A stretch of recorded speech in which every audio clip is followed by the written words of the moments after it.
உலக மக்களின் இதயங்களை குத்தி கிழித்த ஒரு உண்மை சம்பவம், ஸ்ரீமதியின் மரண சம்பவம்.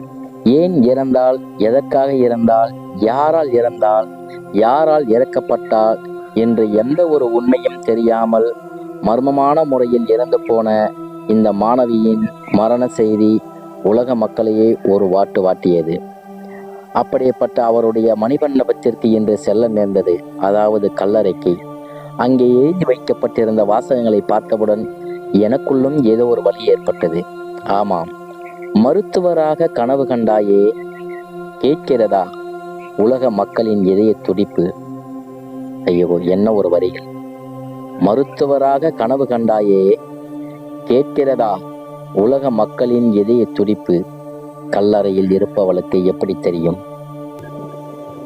பெரிய நெசுலூரின் காவியமே, உலக மக்களின் மனதில் பதிந்த ஓவியமே. பெரிய நெசுலூரின் காவியமே, உலக மக்களின் மனதில் பதிந்த ஓவியமே. வலிகளை தாங்கி உறங்குகிறாள். உறவுகள் பல இருந்தும், உறவுகள் இருந்து என்ன செய்வது? அன்பு காட்ட முடியும், அரவணைக்க முடியும்.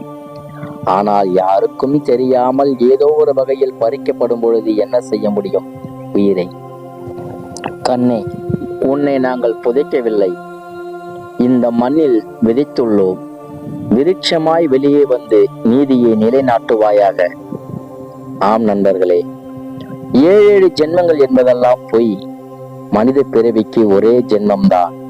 இதில் மறுபடியும் வந்து எப்படி நீதியை நிலைநாட்ட முடியும்?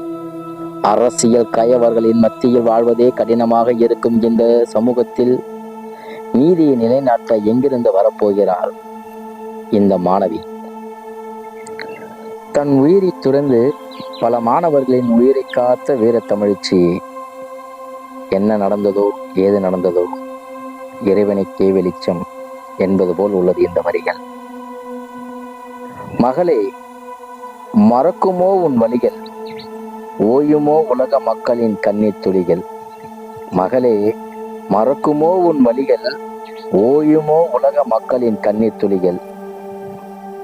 உன்னோடு சேர்ந்து நீதியும் உள்ளே புதைந்து விட்டதோ. என்ன வரிகள் பார்த்தீங்களா? உன்னோடு சேர்ந்து நீதியும் உள்ளே புதைந்து விட்டதோ என்று அவருடைய கல்லறையில் எழுதி வைக்கப்பட்டிருக்கிறது. அவர் ஸ்ரீமதியின் மணிமண்டபம்.